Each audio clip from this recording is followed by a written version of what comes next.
Amorim hasn't watered down what he's about just so the players like him and so he wins a few more games. What, all of a sudden I beat Liverpool and now I'm a good manager, am I? You lot need to have a little word with yourselves and work out why you were saying that in the first place. There actually are players that Amorim has improved. And more importantly, he's got rid of the ones that he couldn't improve, and I think that's a big deal as well. I think he's on his way to being a cult hero. I think this system is increasing in popularity. It's 100% different to how other managers have approached their time at Manchester United. After Manchester United's 2-1 victory over Liverpool, the club have finally got back-to-back Premier League wins under Ruben Amorim as they celebrated a win at Anfield for the first time since 2016. So, is the manager finally starting to turn a corner with the Red Devils? Here to chat about it is Stretford Paddock's Joe Smith. So, Joe, thank you for joining me. First up, I need to get your reaction to that win yesterday. You've got to still be on cloud nine. Oh, absolutely. Yeah. Cloud once every 9 years is actually the cloud that I'm on at the minute because it's been such a long time. Like, yeah, amazing. And just people, we dig into the performance, we dig into the tactics, the stats, the details, etc., etc. But those big games they're not really about that. Obviously, if you win 5-0 and dominate the game, that's better than, scraping a last-minute winner. But at the same time, United showed a lot of character. We were in the game. We were leading for almost all of the game. I think, we led in that game for 84 minutes or so of the whole thing. That is a very good performance and a very good win. Just massive for Ruben Amorim as well. I mean, we've got Wayne Rooney, Juan Mata, Robin van Persie, Carlos Tevez, John O'Shea, Ryan Giggs, Diego Forlan, United players who have scored winning goals at Anfield over the past couple of decades. Now, Harry Maguire. His career's had a lot of ups and downs. Where do you feel that fans stand with him? I think he's on his way to being a cult hero. I think he's gone from being a player that we brought in for probably too much money, let's be honest, too much money, who, those first 2 seasons, let's not forget, he came in, he was Man United captain and we finished 3rd and 2nd. No one had a bad word to say about him for those first 2 years. So this whole thing of, he was terrible, that isn't true.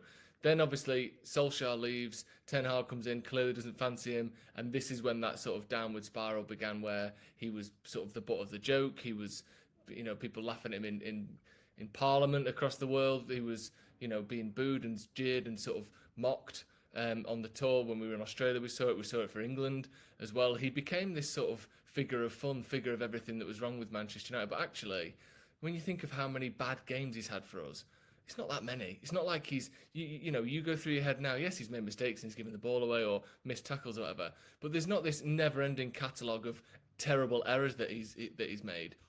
He's generally been anywhere between slightly underwhelming and very good for Man United. He's not been this catastrophic problem. And to come back from it, when you think as well, some of the players we've had in the last 10 years, obviously, that have thrown their dummy out, kicked off with the manager, kicked off with their teammates, gone on podcasts, gone on Piers Morgan and told them, how terrible everything was. None of those had gone through the sort of public ridicule that Harry Maguire had gone through. None of those had the captaincy taken off him. So for him to go through what he went through, and now, let's be honest, what is he? He's a very functioning, well-respected, senior member of this team. He's not the joke anymore. He's not, oh yeah, but it's Harry Maguire. He's a genuine, proper, good player for Manchester United. And he's now, popping up with these winners in big games. I think it's amazing. And I can't really think of anyone who's had that kind of, roller coaster of emotions and public opinion and come out the other side the way he has. You've got to give him all the credit in the world, honestly.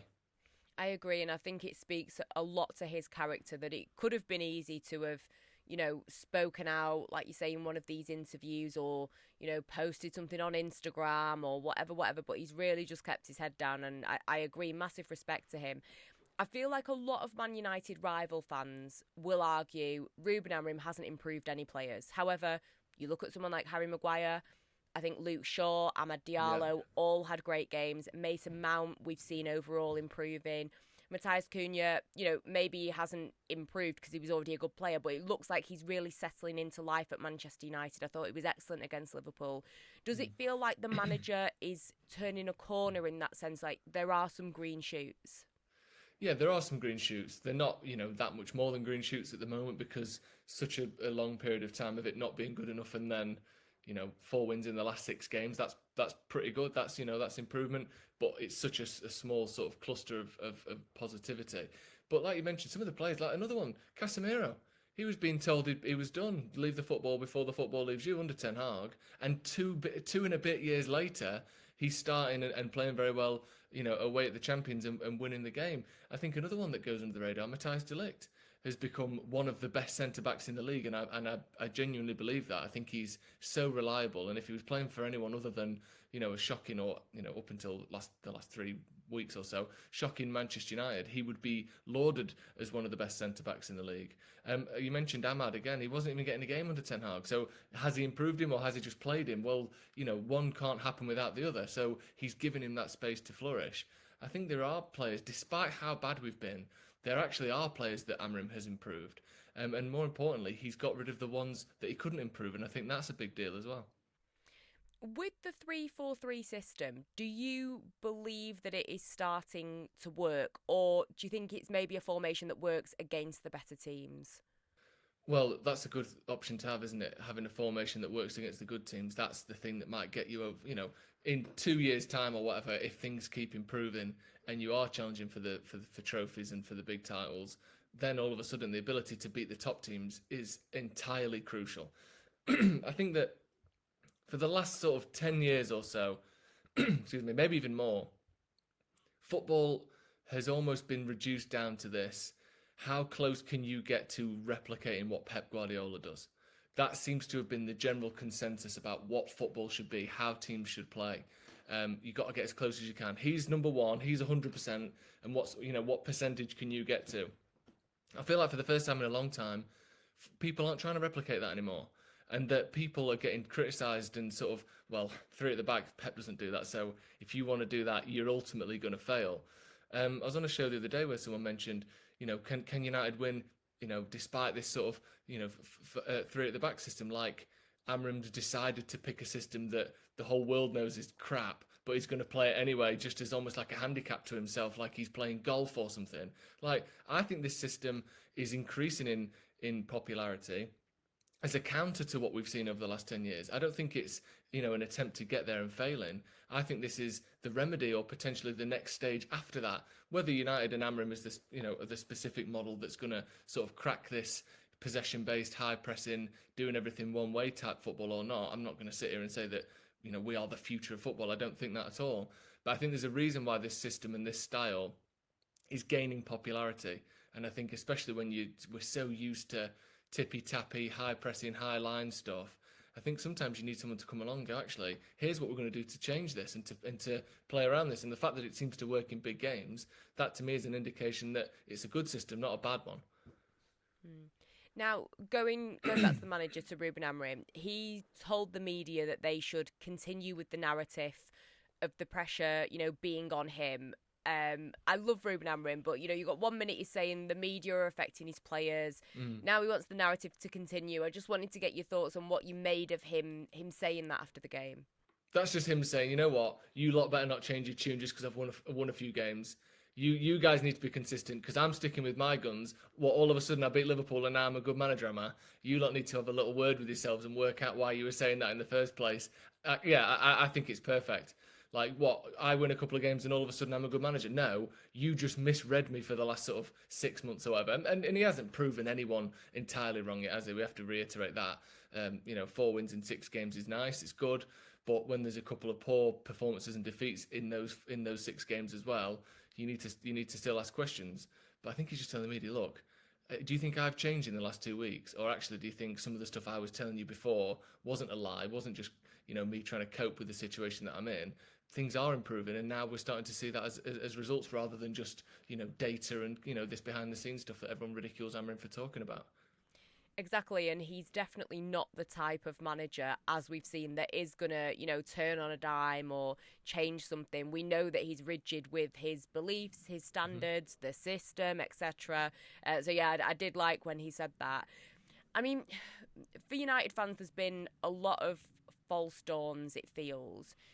Do you, after this Liverpool win and everything that's been going on at the start of this season, does it feel like it could finally be the turning point?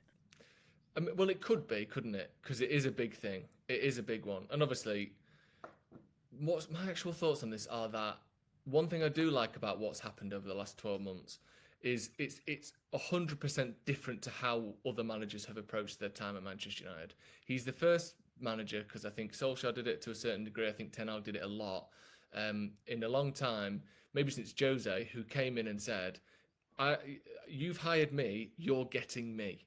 You're not getting what I think Man United want me to be. You're not getting what works for this squad for short term. You're not getting any of that. Because if I come in, play four at the back, fit a system around that makes the best for this squad, get Rashford in, get Sancho in, get Højlund in.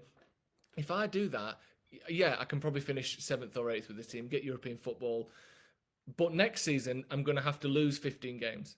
Because this squad cannot do what I think it needs to do. So instead he's gone, right, I'm going to get rid of all the players I don't want here. We're playing my way until we get it. And he's always reiterated, I know everyone's obsessed with this, I will never change, the Pope can't make me change.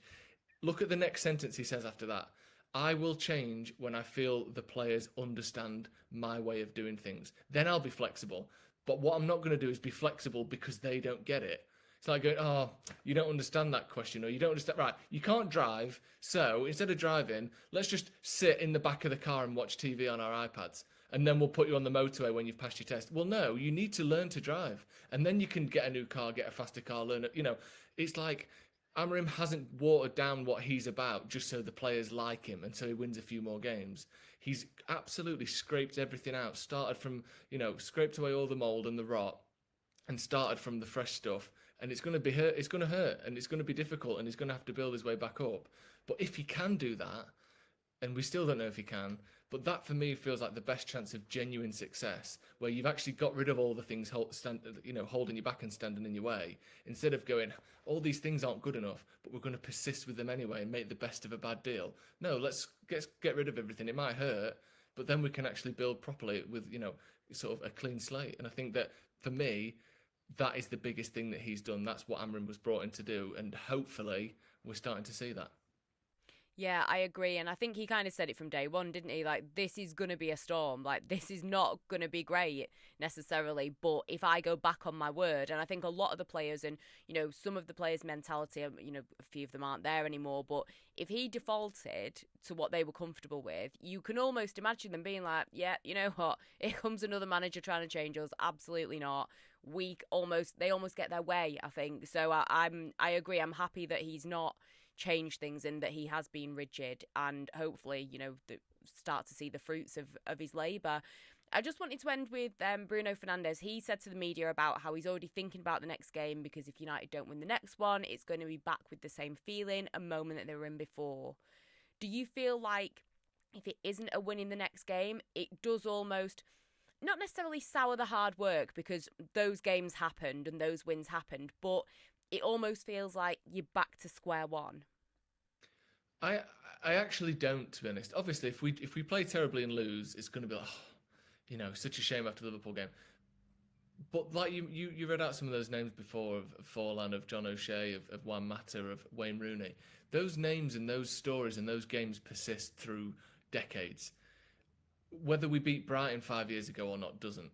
Like, not that the 3 points counts for more, but in terms of the story and the rebuilding of Manchester United, a win away at Anfield does matter a lot, and it is a huge thing. So if we draw with Brighton and with a decent performance, obviously we get battered, that's just terrible, because you never want to lose heavily. We didn't. How rarely did we lose heavily under Sir Alex Ferguson? I can think of 2 or 3 examples. It didn't happen very often. But if we play well and get a draw, that doesn't negate what happened yesterday. I think we're going to look back on chunks of games. So like I keep saying 4 wins in the last 6. That for me is about where we are as a team. We're a 4 wins in the last 6 games kind of team, and that's a decent run. If we look back across, in 5 games time, we look back at the last 10 games and it's 6 wins, 2 draws, 2 losses in the last 10. Well, that's, way better than what we had been doing. And that would, that could involve a draw at Brighton or a loss to Forest. You don't get top 4 by being consistent and winning every single game. So I don't think we should expect to do that. We're going to drop points. We're going to draw some games we should have won. We're going to lose some games we should have won. Or, and lose some games we deserve to lose. But I think we're looking at steady overall improvement, and being able to win at Anfield is certainly improvement, regardless of what happens next week. Obviously, go, back there with a win and really cement it as a good run. But for me, it's not going to undo anything if United aren't quite their best against Brighton on Saturday. Joe, thank you so much for joining me. Let us know in the comments what you think. Are Man United finally on the up? Don't forget, this video is in association with our own bookie, talkSPORT Bet. Download the app or head to talksportbet.com if you want to get involved. 18 plus, T's and C's apply. BeGambleAware.org.